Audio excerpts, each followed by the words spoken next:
Okay, guys, I'm a little bit tired because I don't recall how many miles I've driven. Before I went to Austin, I had already driven 1,500 miles in West Texas. And so when I got back from West Texas, then I was home, I think, a couple of days, as I recall. And then I went to Austin for a couple of days. And we had two very important press conferences. And Becky has now the information on the press conferences. There are links to the videos that were done on those and articles written about it, or the summaries of what we talked about at those two press conferences. One was on the conservative coalition, the Coalition for a Conservative Texas Budget. We had an important press conference on that. And I hope to be able to come back again to do a full presentation on that, because leading up to the legislative session, you guys are going to need to know this and know it very well. We have gone through the Texas budget and compared it to what the Legislative Budget Board tells you. And I have to tell you, there's a wide gap between what the LBB says the state of Texas spends and what they actually spend. Isn't that a novel illumination for you, that maybe the numbers that you're given are not quite accurate? So this is all posted on the Conservative Budget website. We've got that link for you. And then the press conference on the border crisis this week. And I will tell you that I was so pleased to have Dr. Margarita De La Garza Graham, a member of Grassroots America. She joined us to speak about the public health threats. Margarita changed her schedule all around so that she could come down to Austin and to just speak for just a few minutes. But what she had to say was very important to back up what we were asking our state officials to do. We also had someone else that you all have met before, the spokesman for the Texas Border Volunteers, Jim Gibson. He was up here when we had Dr. Mike and Linda Vickers here, if you all remember, from Foul Furious, that gave us the update on what they face every single day with a wide open border. And Jim spoke about what they are seeing. So now there is so much information on this. What I have tried to do today, because I had to pivot from what I was going to talk about and get home and just put some notes together, because this is the number one issue on everybody's mind.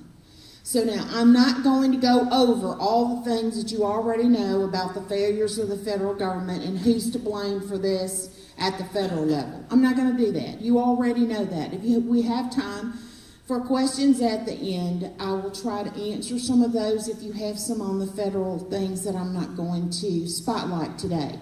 So just because I don't touch on it doesn't mean it's not important. This is just a really big topic. And so what I've tried to do is to distill it down to what you need to know about the failures on the part of your state leadership to do some things that would have perhaps made this not as dangerous, not as crisis elevated as it is today. And I'm not going to apologize for it, what I have to say today. I can back every bit of it up. So if there's somebody here that is just a big cheerleader, you just don't want to hear anything negative about some of your statewide Republican leaders, I'm probably going to break your heart today and make you mad at me. Sorry. I don't sell Girl Scout cookies. I don't. The work I'm called on to do is to just tell it like it is. And so that's what you're going to get.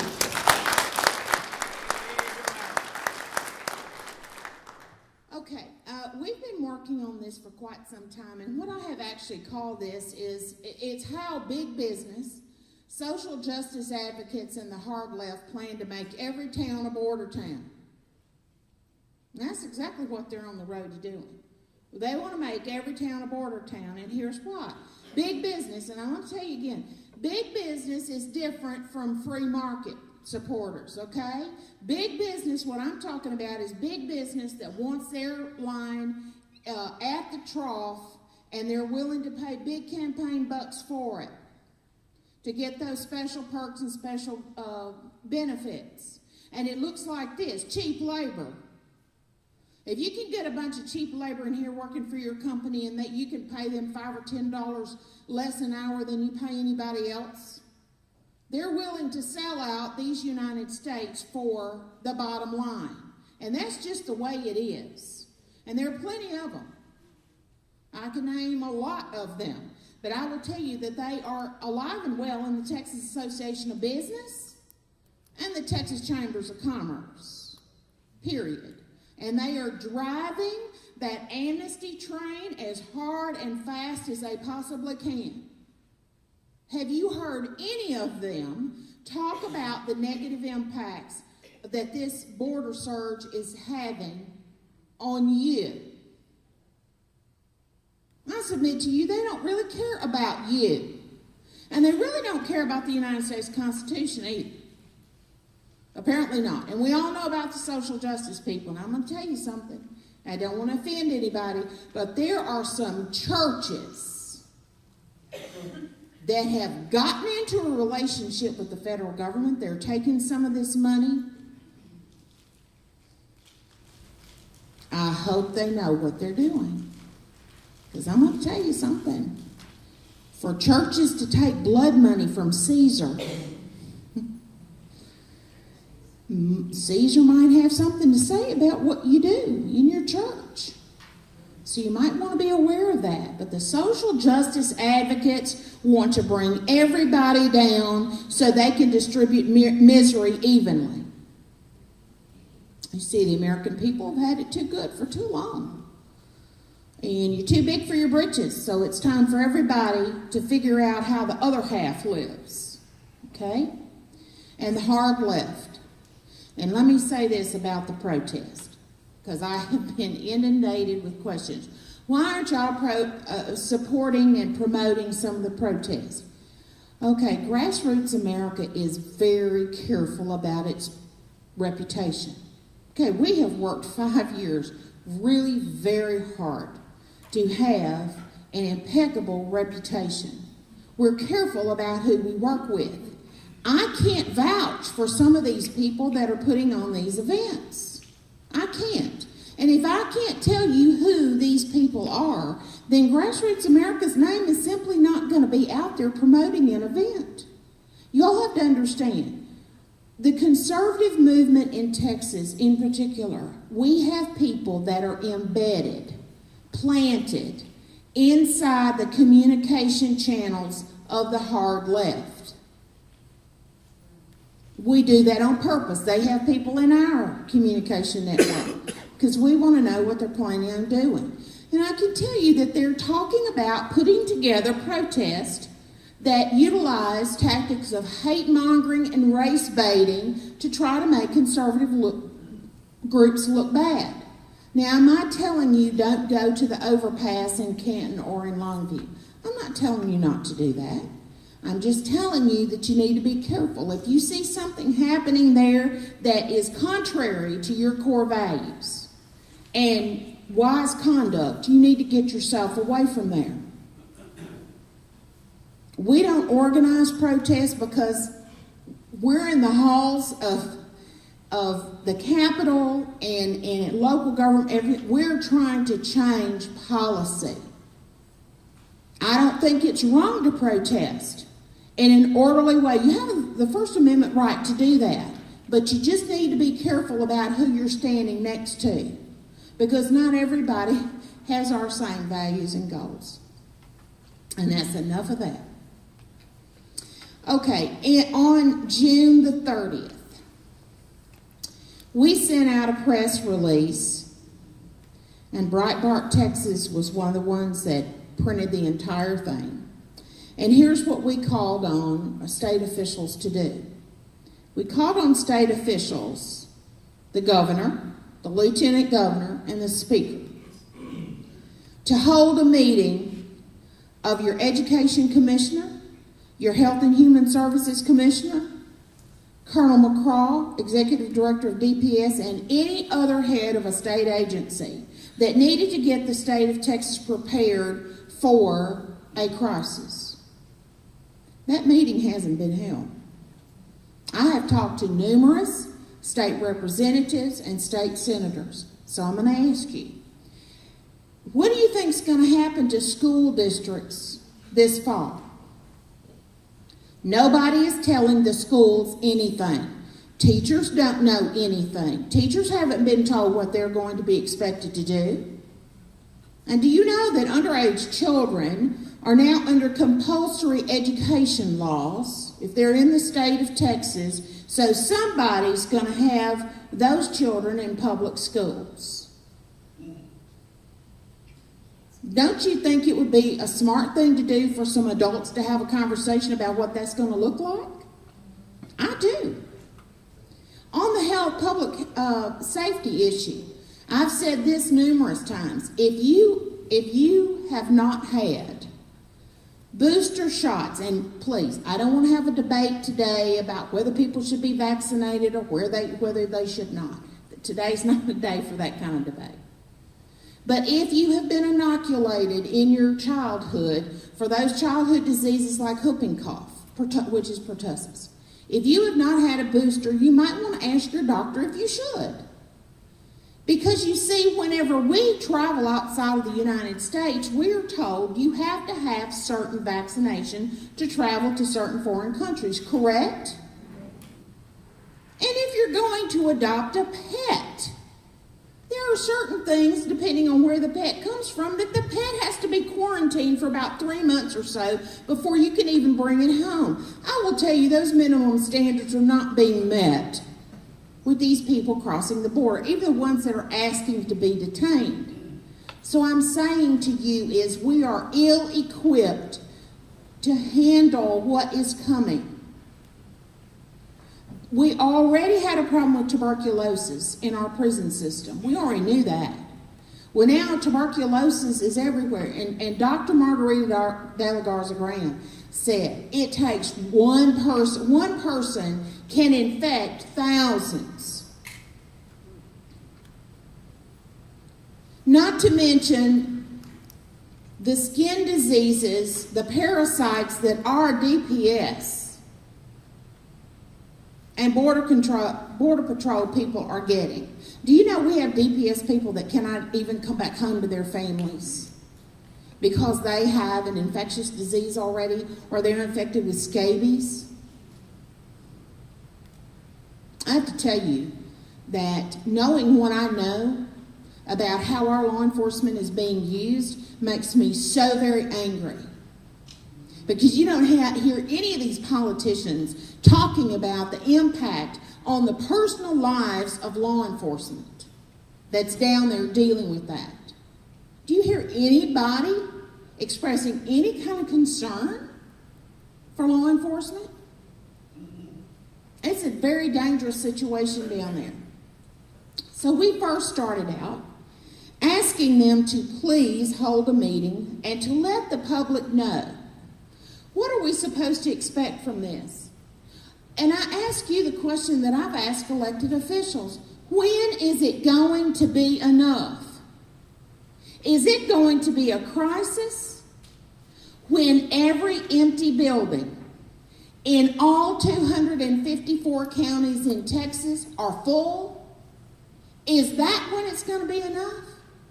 Because you see, our state officials, some of our state reps and senators that were on the border this week, they were told we need to expect another 300,000 before the end of the year.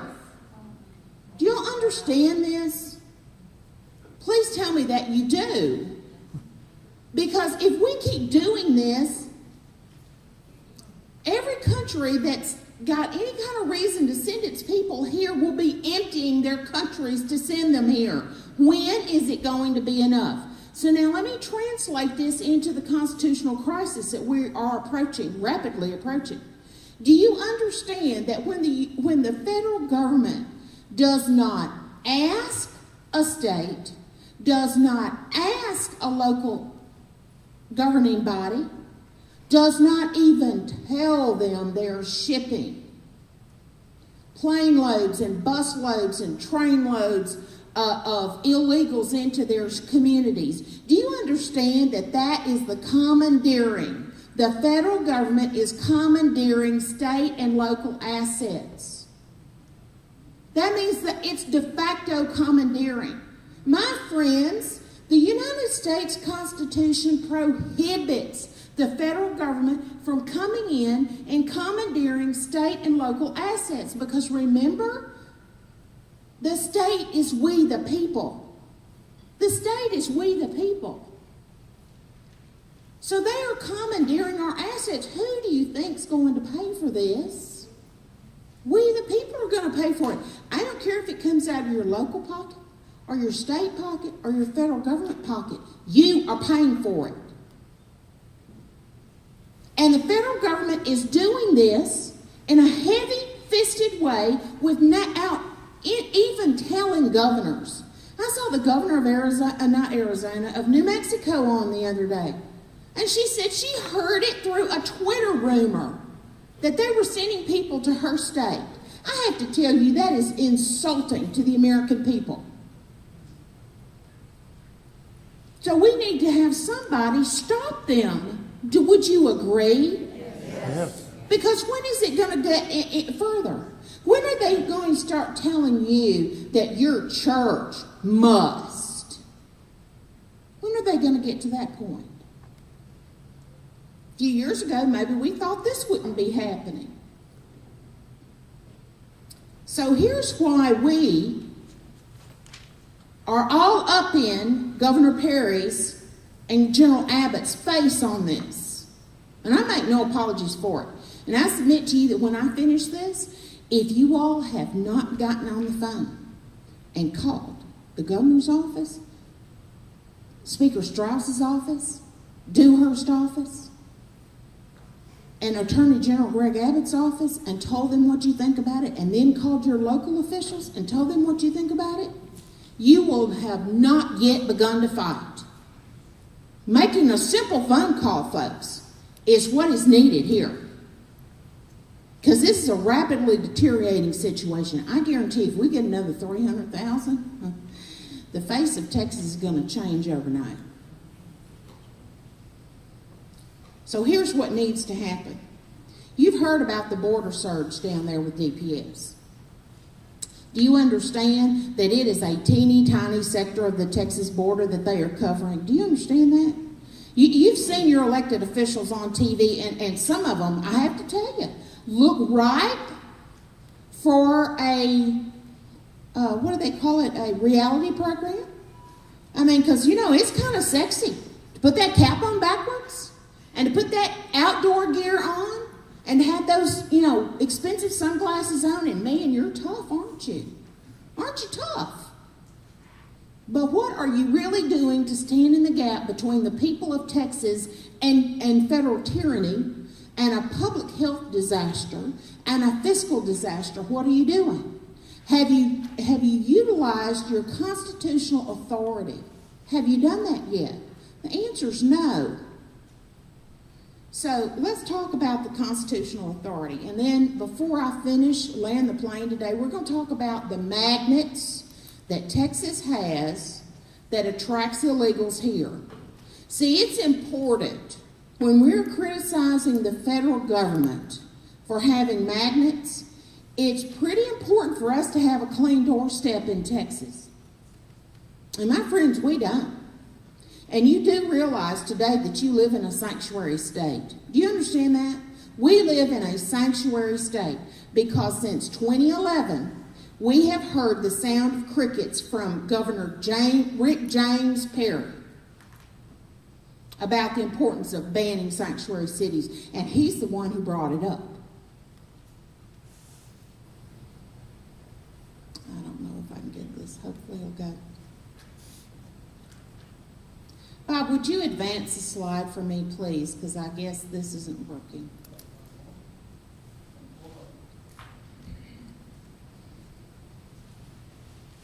So what we have here is the de facto commandeering. So where do we go in the Constitution? We go to Article 1, Section 10, Clause 3 of the United States Constitution. And I will get this all posted on the website for you so that you can see it. But if you've got your pocket constitutions, you can just whip those right out, and you can look at Article 1, Section 10.3 of the Constitution. Okay. Here we go.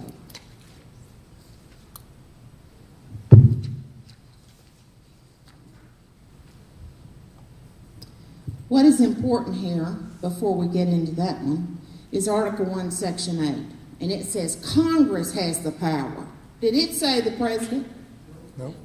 It says Congress shall have power to provide for organizing, arming, and disciplining the militia, and for governing such part of them as may be employed in the service of the United States, reserving to the states, respectively, the appointment of the officers and the authority of training the militia according to the discipline prescribed by Congress. That's your state National Guard right there. And your Texas military as specified under the state constitution. So, who does it say again? Congress, right? And the states, right? Okay. Now here's what Governor Perry needs to do. Or Attorney General Abbott can do it. They can declare that the state of Texas has been invaded. Okay? They can absolutely make that declaration. They have the constitutional authority to do it. Or, if they're afraid to say the word invaded, they can say that we are in such imminent danger as will not admit of delay. That means we are in such a state of imminent danger in the state of Texas that to delay will cause irreparable harm to the life, liberty, and property of the people of Texas. Okay? So now let's go back again. Where's the imminent danger? One, we have the coffers of the people of Texas are being plundered by the federal government. They are seizing assets, de facto seizing, commandeering of assets. We didn't give them permission. They're just coming in and taking them. Okay? Number two, the public health threat. And I don't care what liberal media outlet makes fun of the fact that the Tea Parties in Texas and Congressman Gohmert and Senator Cruz are making allegations that we have rampant diseases that are coming over the border. I don't care. I just hope they and their families don't get sick, the liberal media. Because I'm going to tell you, the Border Patrol agents, particularly those union, the union, you've seen Chris Cabrera, probably. The Border Patrol's union rep has been on Fox News many times, and he is very direct, and he is one of the best sources that Brandon Darby and Breitbart, Texas have. So we have people that work for Border Patrol and people in DPS that tell us these things. I had an off-the-record conversation with two people in DPS this morning. And it's just a crying shame what they're having to put up with. So, do we have imminent danger? Have we established that? Have we, the people, established that Texas is in a state of imminent danger? And we haven't even talked about the cartels and the gangs. So let me raise again the issue. If you have not read those two Department of Public Safety reports that every time you see me anywhere, I am like a parrot. I need to have signs made. Read the DPS reports, because I keep encountering elected officials who've not read them. They're easy to find on the Texas Department of Public Safety website. One of them is the 2013 Threat Assessment Overview. The second one was released in April of 2014, this year in 2014, and it is called the DPS Gang Assessment Report. Let me summarize those reports for you. Before this surge happened, your Department of Public Safety had determined that Texas has, all over Texas, Dallas-Fort Worth, for example, not close to the border, Dallas-Fort Worth is a command and control center for 6 of the 8 most dangerous cartels in the world. Dallas-Fort Worth. They have set up, the cartels have set up elaborate, sophisticated networks These networks include the transnational gangs, the narco-traffickers, the human traffickers. These are dangerous, awful people. The M13 gangs. And they are networked with people inside your state prisons. They are all over Texas already. So as I've said over and over, and when you read it, you'll understand why I'm so exercised about it. What will scream out in your brain is, how in the world did we get here? Because I'm going to remind you again. We have had every statewide office held by Republicans for the last 14 years. Okay? And Republicans, when they run for office, they're law and order people, right? Yeah. And they're there to protect, they're conservative, every single one of them, when they're running for office. And they are there to stand between you and imminent danger. Well, somebody had been standing somewhere. Because these are serious. I mean, these are serious bad people. And the DPS report says that they are the number one threat to your state law enforcement because they are being trained in military-style tactics with which to thwart law enforcement. Now, I'm going to bring to your mind when the Kaufman County District Attorney and Assistant District Attorney were murdered in daylight in cold blood, execution style. That turned out not to be a cartel hit. And I can tell you, my friends in Department of Public Safety told me that they were scared to death as an agency that was a cartel hit. Because they said, when the day comes that we have executions of district attorneys and federal prosecutors and judges by these people, you cannot put that genie back in a bottle. Do y'all understand that? That's where we are today. So I'm going to ask you, is the state of Texas in imminent danger? Yeah. All right. Because if you take a look, if you just go to Breitbart, Texas, and I beg you to read it every day, there's information there that you will not find anywhere else. And by the way, for the people who will be viewing this YouTube, I am not here to advertise for Breitbart, Texas. I do not get paid to write for that website, okay? I'm opinions writer for them. I don't get paid. So, Breitbart, Texas is doing the job that the regular, ordinary, the mainstream media will not do. They have reporters down on the border embedded, okay? So I'm telling you that if you look at those reports and they report to you about the gang signs that are showing up on these people who show up and report themselves as children. The government says that a child is anybody up to the age of, 17.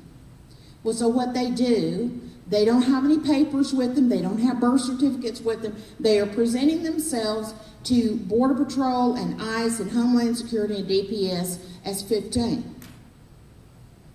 And looking at these males, they know they're not 15. But if they say they're 15, in the eyes of the federal government, they're 15. And if they say they're refugees, in the eyes of the federal government, they are refugees.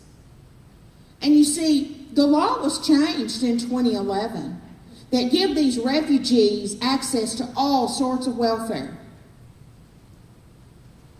So now let me go back again, because for too long I'm going to be a racist, okay? Let me explain this to you. Not everybody coming over the border is a cute little toddler in diapers. That is about 12%. 12% of the more than 300,000 that have crossed since April are actually children. Okay? So do we have an understanding of the range, the depth of this problem? Okay. So again, are we in imminent danger? Yes, we are. So what would the next slide, Bob, or will it work for me? Oh, it will. Okay. So, In states that are actually invaded or in imminent danger, what can the Attorney General do? The Attorney General can find facts and issue legal opinions, or can seek declaratory judgments that the state has actually been invaded or is in such imminent danger as will not admit of delay, and therefore the state has the power under Article 1, Section 10, Clause 3, to repel the invasion. What? To repel the invasion and to enter into compacts with other states to address imminent danger. Don't you think it'd be a pretty smart thing for the border states to start talking about doing this? I do. And I will tell you that the Tea Parties of Texas have already been on conference calls with Arizona senators and state reps and Tea Parties. We're working toward this. We're working toward this. I don't know if anybody else is, but we are. So, this means the state of Texas is exploring any and all options, including litigation, to address the crisis of our federal government, which the federal government has created by not living up to their constitutional responsibility. Now, Attorney General Abbott has already said that. He said that back on July 3rd, but he didn't go far enough. See, filing a lawsuit against the federal government, okay. We've tried that. We've read that book. We know it by heart. How far does that get you? Does that repel an invasion? Friends, does filing a lawsuit against the federal government repel an invasion and protect you? No, ma'am and sirs, it does not. We need to repel the invasion. So how would we do that?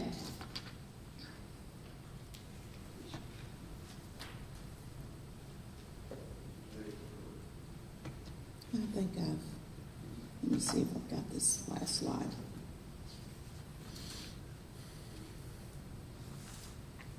Here we go. I don't know if I've got this one even in here. Yeah, it's under the wrap-up. The governors can mobilize the National Guard. See, after your Attorney General has made this declaration, issued this opinion, or has gone to a judge, I don't recommend he do that, but I think he has the authority to just make that declaration. Then your governor can call up the National Guard. Well, actually, no, Rick Perry can call up the National Guard anytime he wants to, because the Texas National Guard reports to him anyway.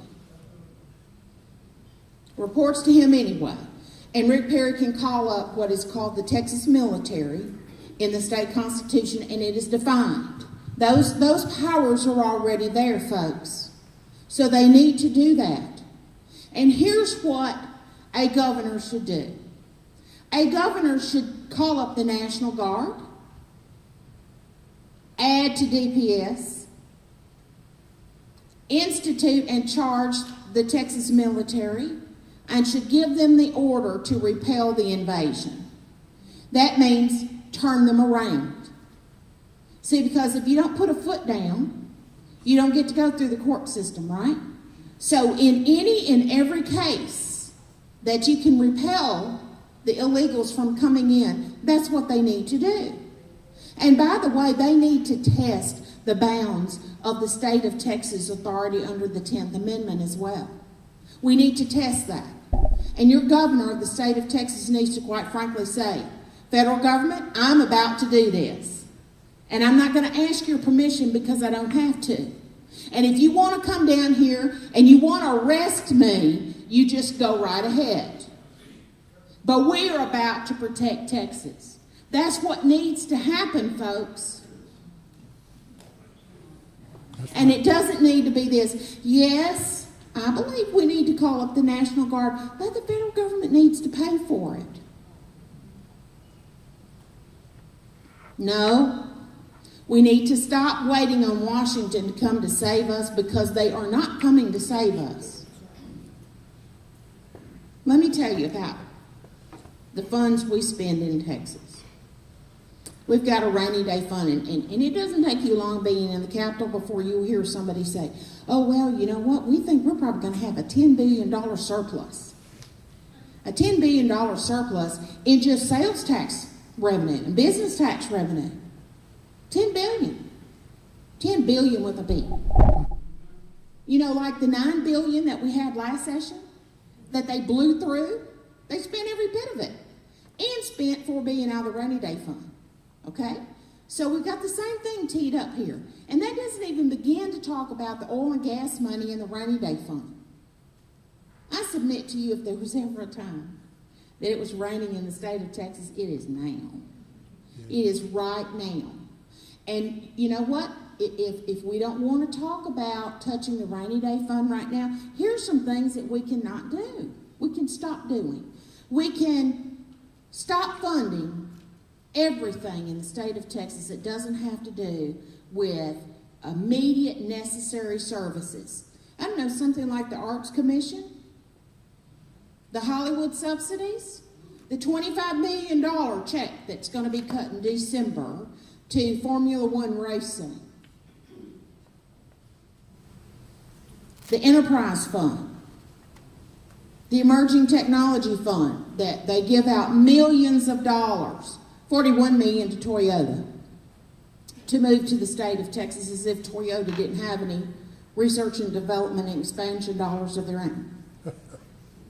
So I'm telling you, it's a little bit hollow to see people on TV that are telling everybody, in 1 minute, you're running around all over the nation running for president, and you're telling everybody, by golly, Texas is big and bad, and we got a lot of money, we got a surplus, we got a big rainy day fund, and we're just the big generator of jobs. And then the next minute, you're over here going, we can't fund the National Guard. I'm sorry, but you know, those things don't actually match up very well for me. What about you? Okay. So you see, there are some things that our governor can do right now. There are things that General Abbott can do right now. And they need to do them. They need to get busy doing them. Because, friends, we can't afford what's going on right now. We just cannot. So let me go over here and let's talk about the magnets. Because if we're going to talk about all the federal government's magnets that attract illegals here, we might as well go through what Texas does. I reminded you that we have actually a sanctuary state.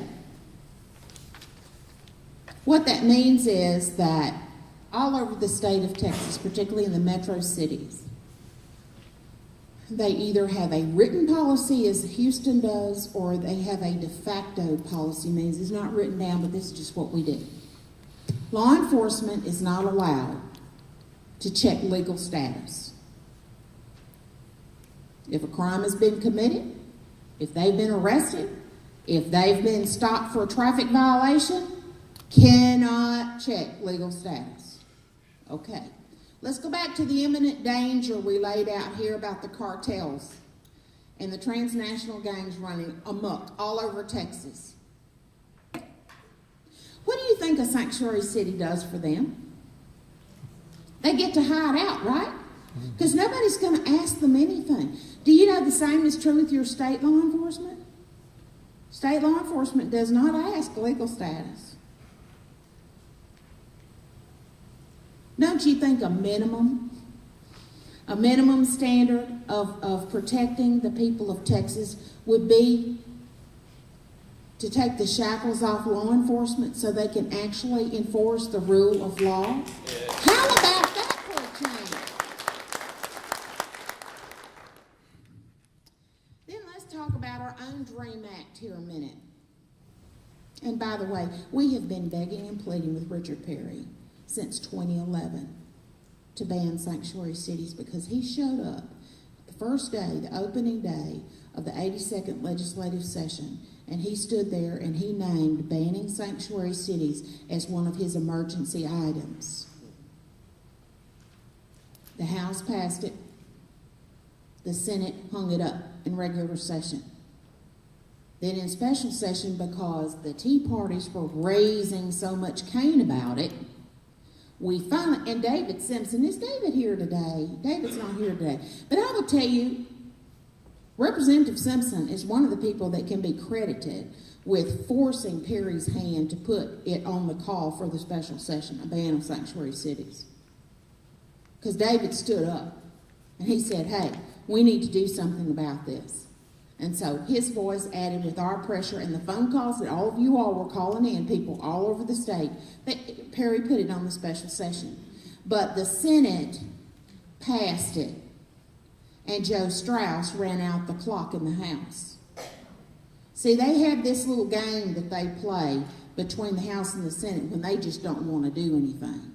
But see, they'll pass it like that, one in the regular session and one in a special session, so that they give political cover to each other. So they can come back home and go, well, you know, we voted for that ban on sanctuary cities. Yes, we did. But you know, that terrible Senate over there, they just didn't get it done. And then in the special session, they were all pointing fingers over at the House. And then Governor Perry, when we met with him in his office in June of 2011, and we pointed this out to him, and I said to him, Governor Perry, you have the executive authority as the governor of Texas to, with a stroke of a pen, ban sanctuary cities in Texas. Because if there's any executive authority that a governor of Texas has, it is to support law enforcement. And this, sir, is a law enforcement issue. And you can ban sanctuary cities. Well, he went into this, well, maybe I'll call him back to a special session, and maybe I'll do this, and maybe I'll do that, which I knew then he was going to do nothing. But I said to him, Governor Perry, please do not leave this undone before you go run for president. Because if you do, this will be one of the issues that the Tea Parties of Texas will raise when we talk to the Tea Parties in Iowa and in Florida and in South Carolina and those front-loaded primary states. We are already talking to them, sir, and we really would like to give them a good report about you. But he didn't. So we did. And he didn't make the nomination, did he? No. I am telling you right now, I don't have anything personally against Rick Perry, but a man that will not stand up for Texas is not fit to serve as President of the United States.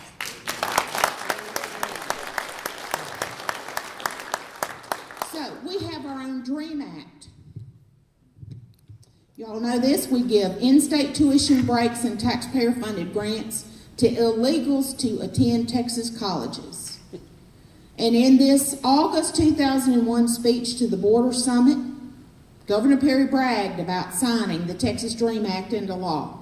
He said, we must say to every Texas child learning in a Texas classroom, we don't care where you come from, but where you are going, and we're going to do everything we can to help you get there. And that vision must include the children of undocumented workers. That's why Texas took the national lead in allowing such deserving young minds to attend a Texas college as a resident rate. Those young minds are part of a new generation of leaders. The doors of higher education must be wide open to them. And who can forget Governor Perry's statement in one of the early 2011 presidential primary debates when he said those who disagree with him on this issue have no heart at all. So, President Obama has his magnets, but Richard Perry has his. Then on the binational health insurance magnet, at the same August 2001 Border Summit speech, Perry communicated his willingness to commit Texas taxpayer assets to Mexico.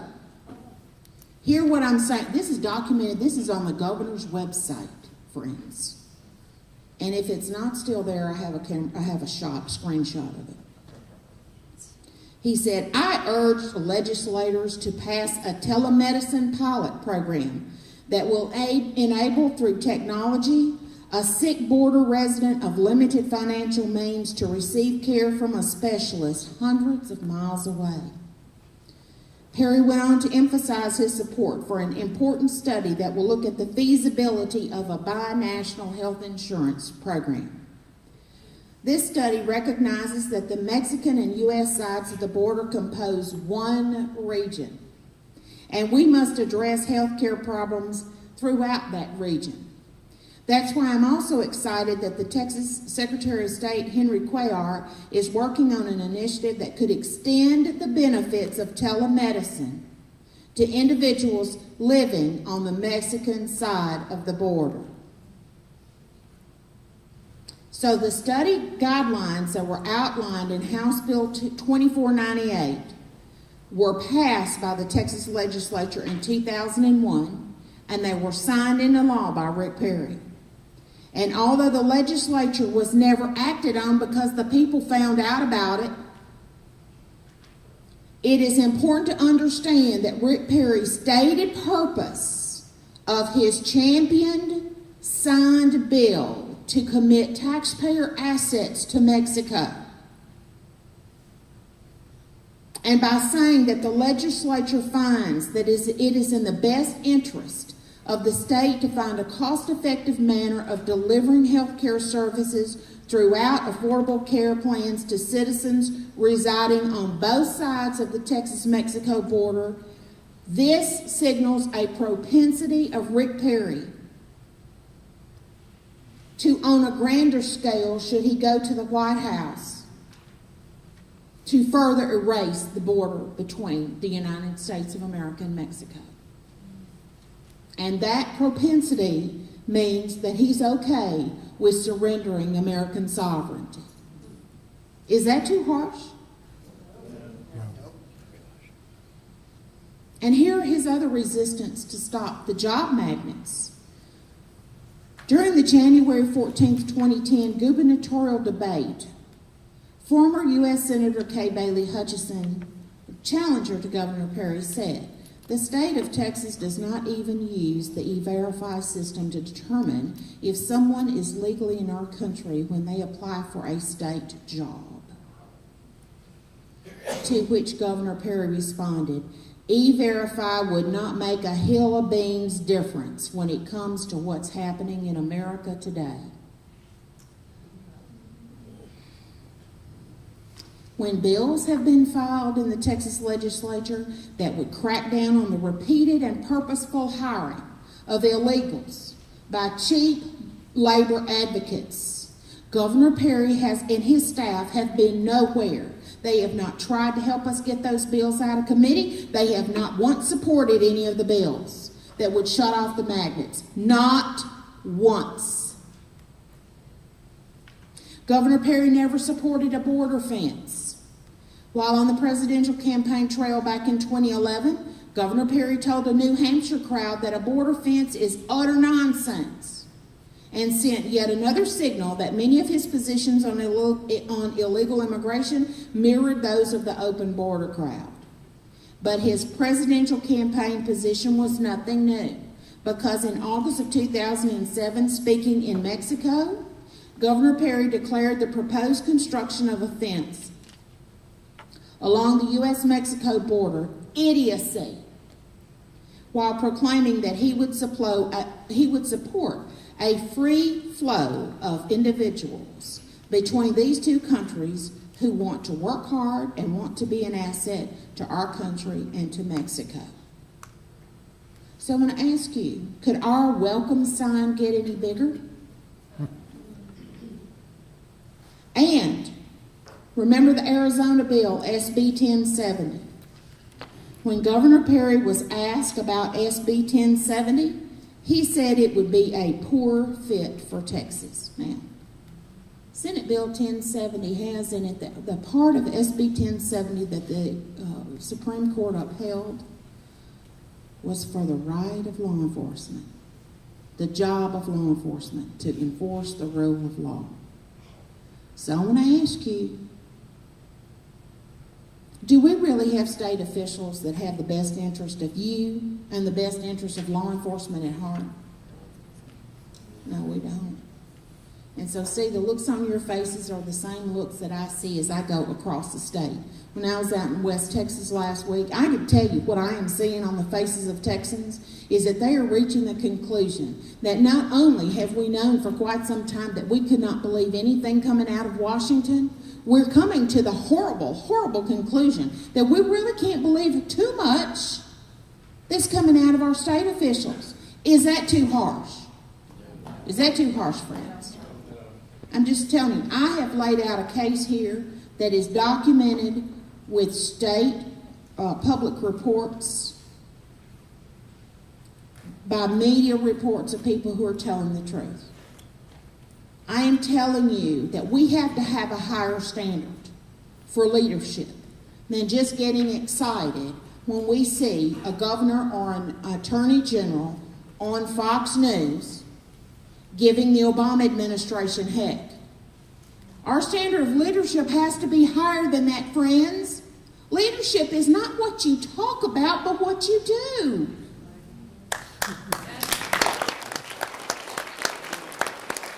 And integrity, I've told you this over and over.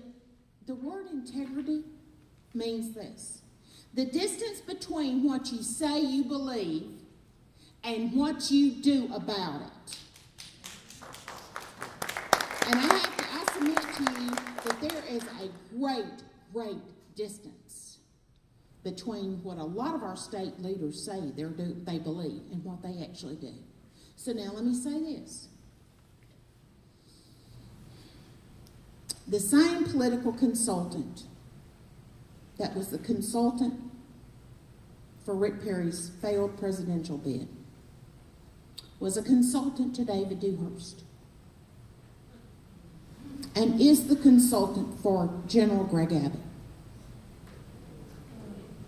General Abbott is not reaching out to the grassroots of Texas. I'm not asking him to call me.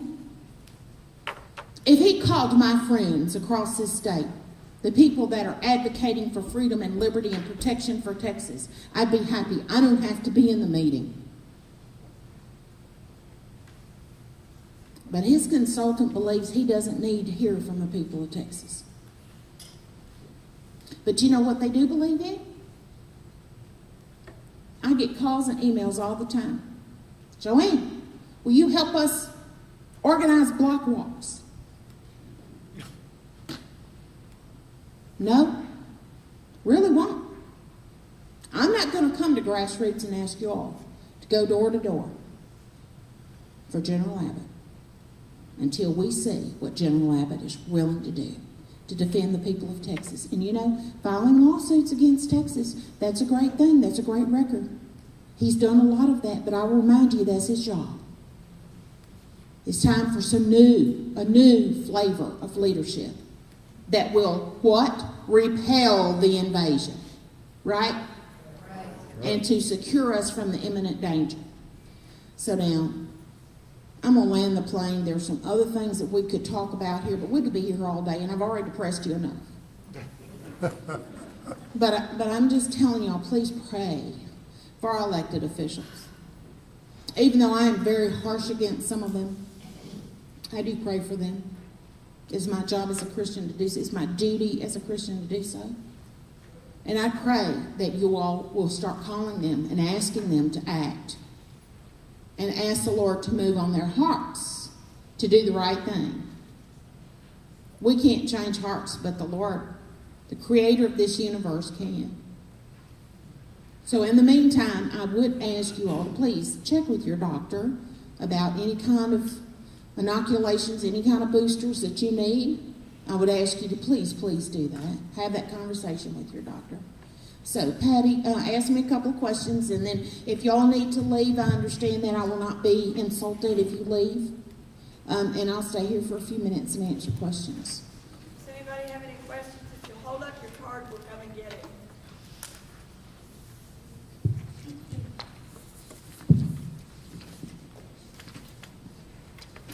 Okay, well, I have my voice back this week. What is your opinion of A.G. Abbott versus the stands Governor Perry has taken? Well, they neither are doing everything they could. They need to invoke immediately Article 1, Section 10, Clause 3 of the United States Constitution. And here's the other thing. If the statewide officials are looking for what some people would call plausible deniability and other people would call team building and teamwork, they could convene a special session and the state legislature could make the determination that we're in imminent danger. If everybody wants to get in the boat together, they absolutely can do that. But I hope that I have laid out here for you today that we don't have to have that special session to get this done. Okay? And I will tell you, we've been all over the state talking about this, and I've not had a ringy-dingy from the governor or the AG's office, their legal counsel, telling me that I'm all wet on this. And I'm not the only one saying it. So, anyway, and if y'all are about to ask me, well, JoAnn, are you telling people to go vote for Wendy Davis? No, I did not say that. I am merely saying to you that when people don't see the right kind of leadership rising, sometimes there's an option that's called sit at home or skip the race. I'm just saying, we already have a very low voter turnout in general elections as it is. I'm just saying, it's time for our people to lead, and in a couple of occasions, Wendy Davis and Letitia Vandepute have actually been to the right of our guys on some of this. Just saying. All right. Can you get this information to Fox News, local and national, so they aren't helping Perry and Abbott to sabotage our state and voters? No, because I'm going to tell you something. There are some Fox commentators who have a man crush on Rick Perry. There are some national bloggers that have a man crush on Richard Perry. I mean, Rick Perry is just that, he's that macho kind of guy and got that swagger and got the pretty good hair, but I wish he'd lose the glasses. Look. And they just will not. They won't. And I will tell you, we got friends that have contacts with all those people at Fox News. I send them stuff all the time. And here's how I know they don't want to hear this. Is because they call me on stuff they want to ask me a question about. They call me. Everybody calls me when they want to know what I'm thinking on something. So I know that we've got a communication line. It's just that they filter out the things they don't want to hear. Okay? If the state governor calls up the National Guard, can the president then nationalize the National Guard and thus stand them down? I don't know. I'm not a constitutional scholar, and I don't play one on TV.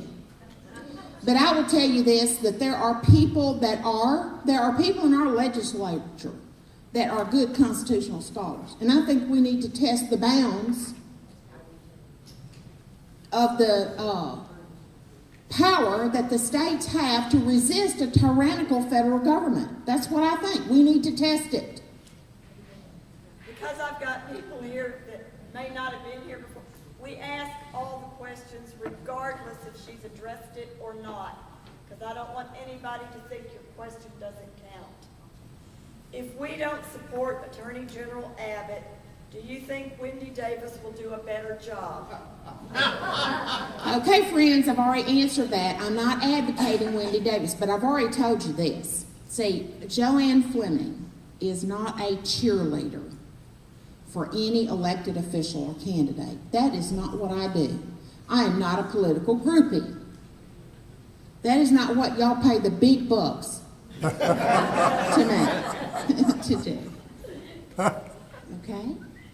But are we going to sit here and pretend everything's okay while the walls crash in around us? Is that what we're going to do? Because if y'all want somebody that will do that for you, that will come up here and tell you everything's okay and it's not raining and everything's just going to be fine, y'all need to go get another girl.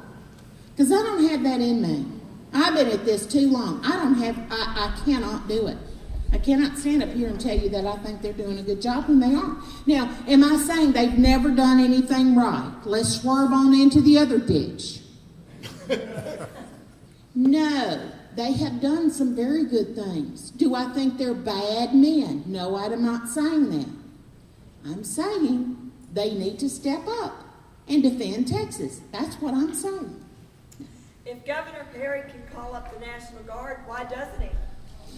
That's a $64,000. Yeah, I think y'all need to call and ask. I do know that Glenn Beck, and I could not wade through all that this morning. I had the phone ringing and I had to do radio interviews this morning.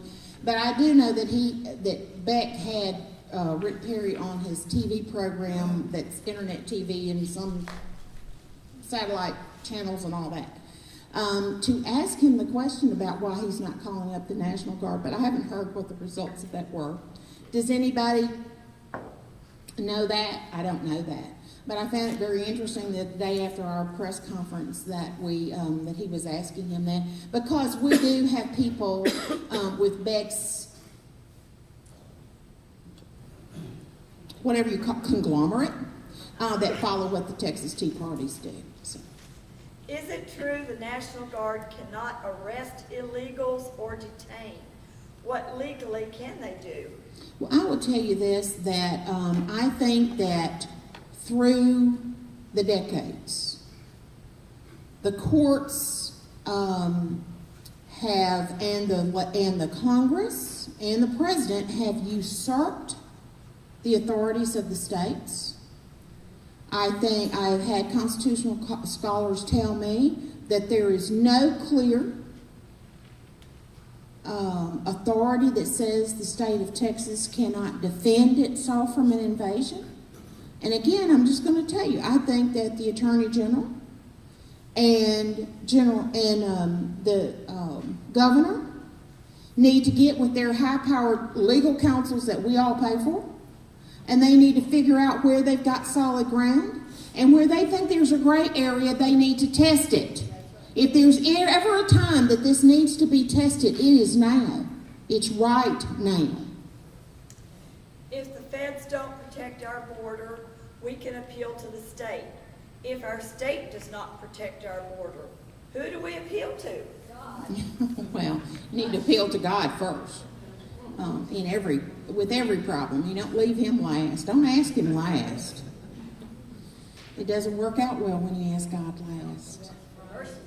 Okay, so here's what we've been trying to say. We said it. We had a conference call with Senator Cruz this week. Tea Party leaders did.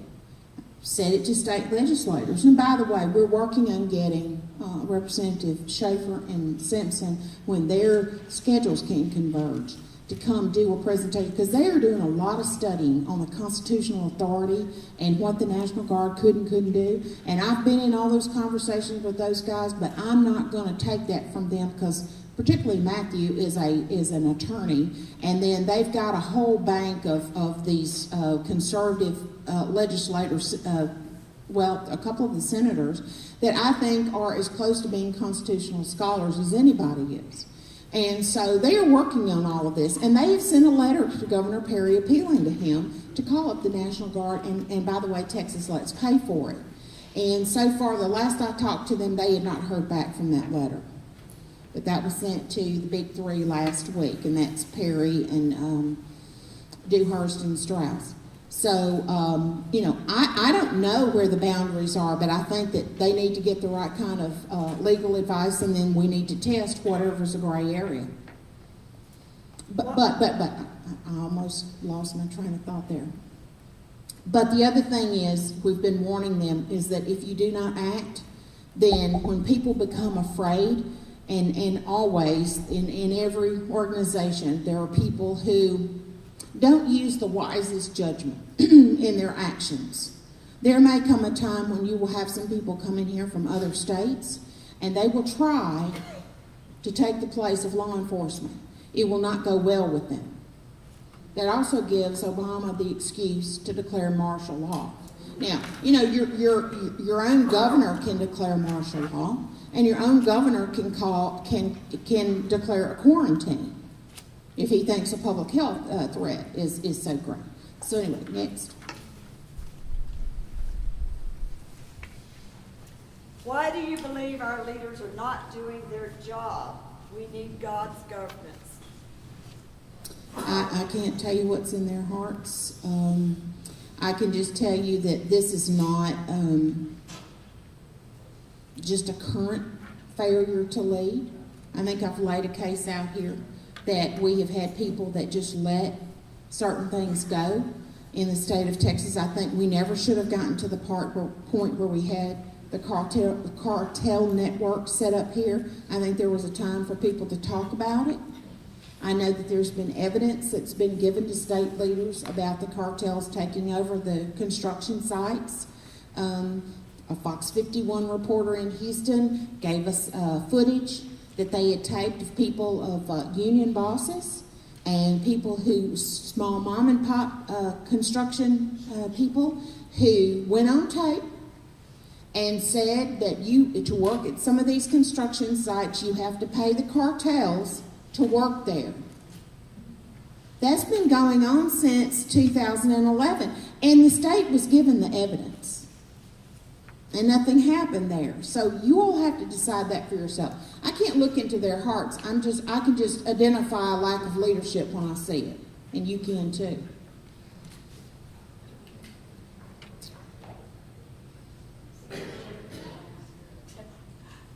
This is a new one. Can anybody appeal to the Mexican government? Here's what that would look like.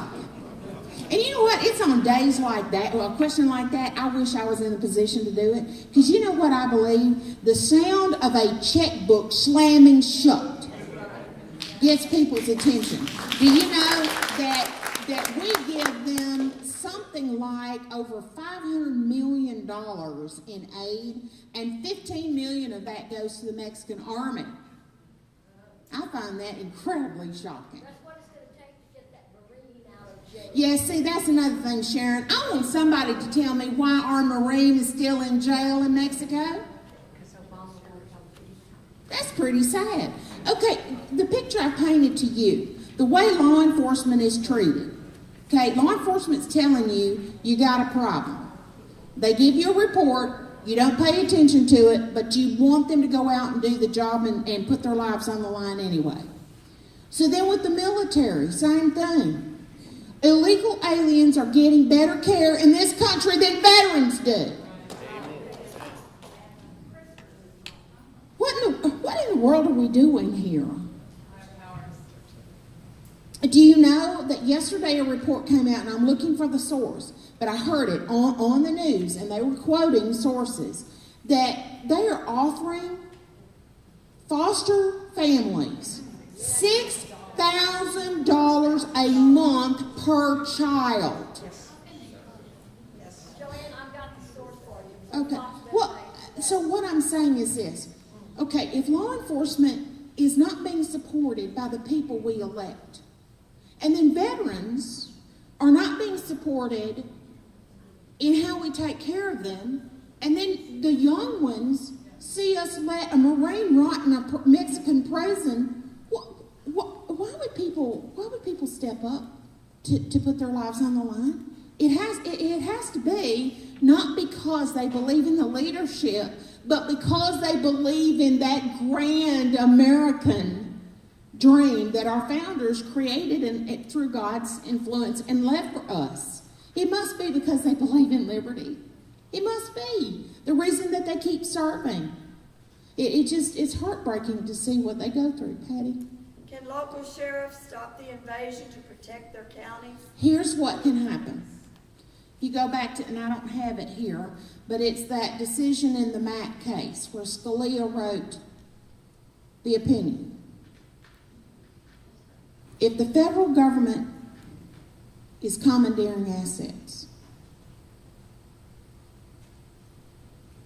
they can't come in and tell your sheriff, I'm going to put some people in your jail. I'm going to put some people in your juvenile detention center. That sheriff needs to say, no, you won't. The state and local government does not have to. This Supreme is already settled. Supreme Court has already said that the federal government cannot use state and local government to enforce their acts, particularly when they're unconstitutional acts. And I think we've like I said, y'all, I don't advocate lawlessness. I'm not advocating rebellion here. What I'm advocating is invoking the rule of law, invoking the Constitution, which our founders left for us to keep this kind of chaos from happening. That's what I'm advocating, is law and order, rule of law. It's the other people that are being lawless. Speaking of, what is the situation in the Mississippi election? Well, the Mississippi Supreme Court has denied Chris McDaniels access to the voter records. So I suspect that Chris McDaniels is just going to keep going as long as he can and appeal that up higher. But I can tell you that there is no more corrupt, and I mean this. I grew up in Mississippi. I'm a native Texan, but I grew up in Mississippi, and I'm going to tell you, those political bosses, they swing both ways. They'll be friends with Democrats if the Democrats will help them stay in power. So Haley Barbour, you know, he before he left office as governor, he pardoned a whole slew of capital murderers. He also was very much anti-private property rights. Haley Barbour typifies big business and special interest. And he's one of the people that advocates amnesty. So it's just hideous. And I tell you what, I'm telling people across the state too, do not give the National Republican Party any money.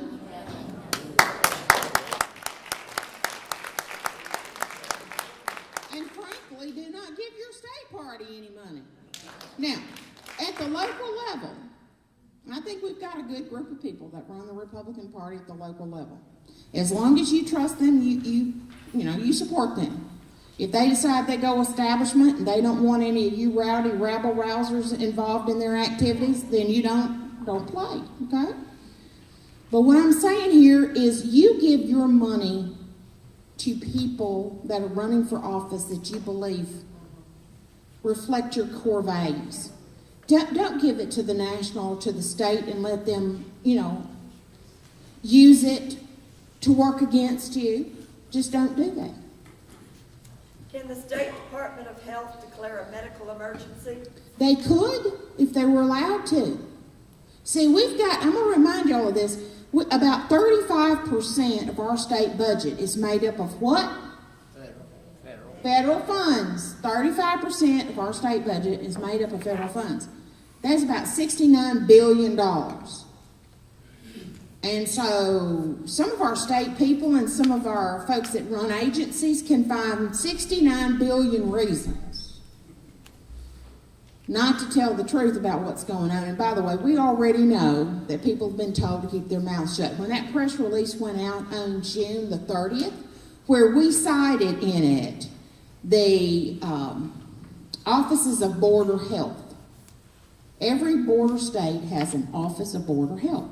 And on that website, you will find a list of communicable diseases, parasitic diseases. They have seminars on these.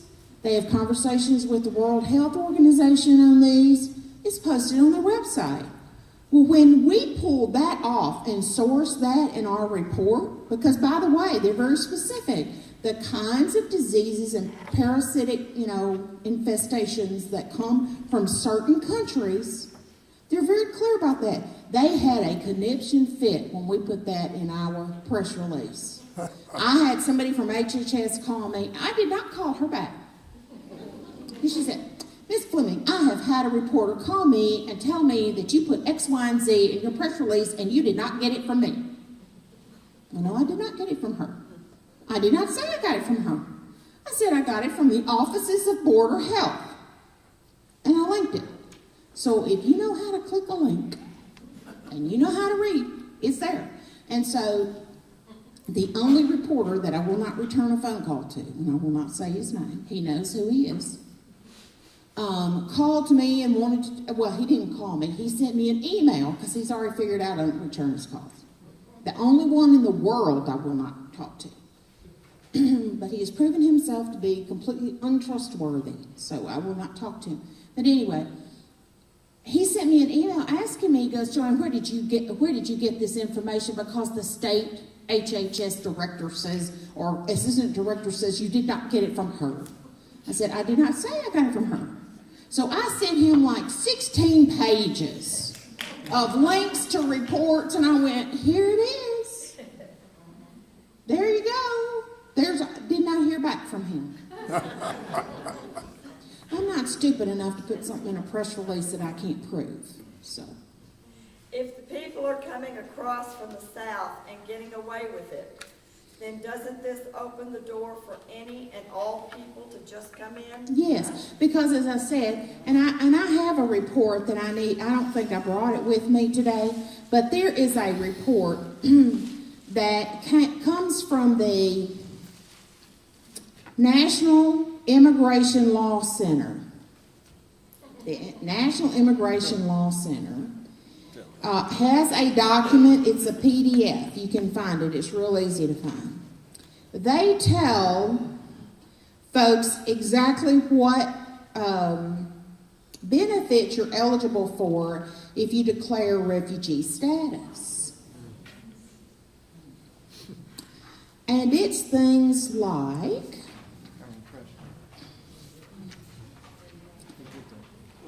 temporary assistance for needy families.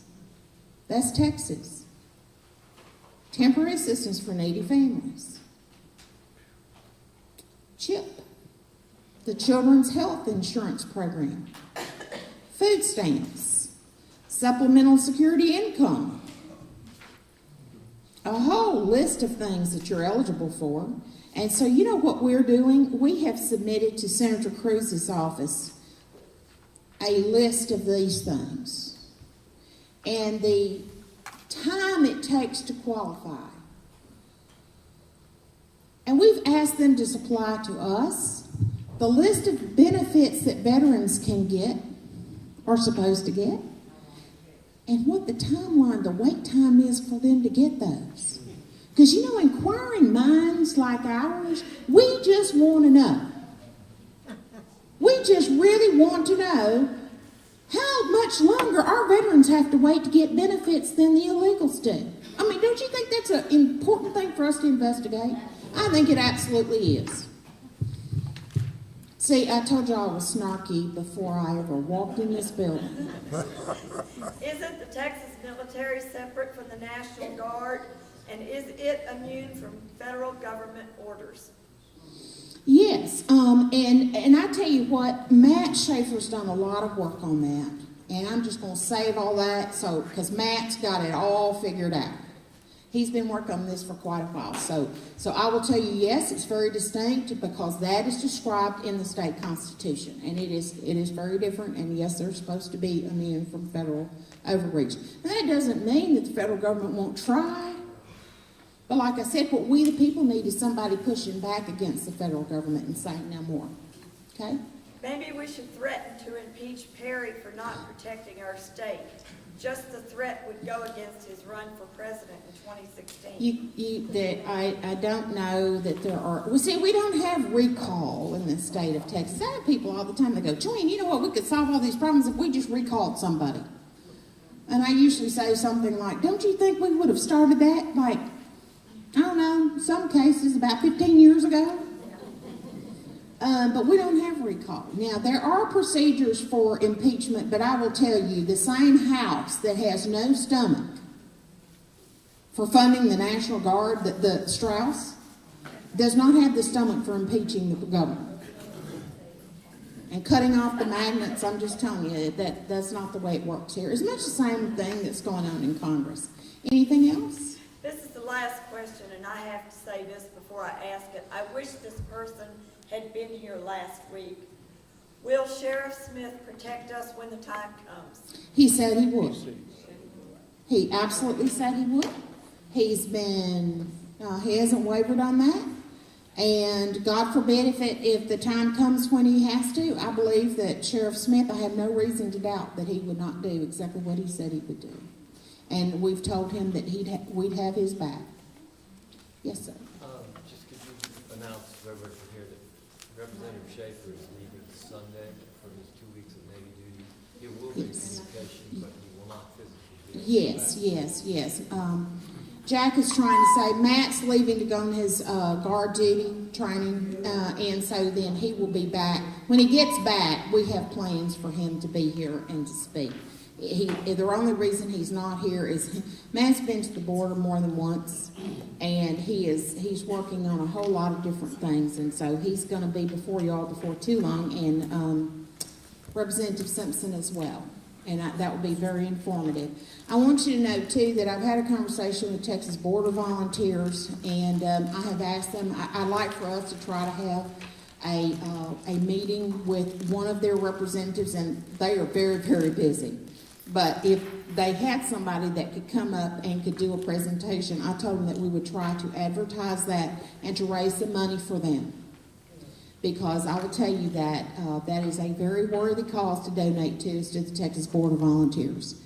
Then the other thing is September the 26th, that's on a Friday, we will have Dennis Michael Lynch. He is if you've seen him on Fox, Dennis is the one that's been on the border. They Come to America 1 and 2. He will make a presentation here. He will have his DVDs for sale. And I think the time that we scheduled that is going to be a little bit different from our normal time. It's from 12 to 2 to fit with Dennis's schedule. He's doing a Texas tour. But he's been on Fox a lot, and he has a really good read on what has happened on the border and why, and he's not bashful to talk about it, name names. So anyway, does anybody else have anything? All right. Well, thank you for being here and listening to me a little bit, and thank you so much for all the support, all the ways that you support me, the nice little emails that y'all send me, the nice text you send me when you know I'm out on the road. I appreciate that very much. But I will always say, out of all the groups that I see, nobody looks better to me than you guys do. Nobody looks better to me.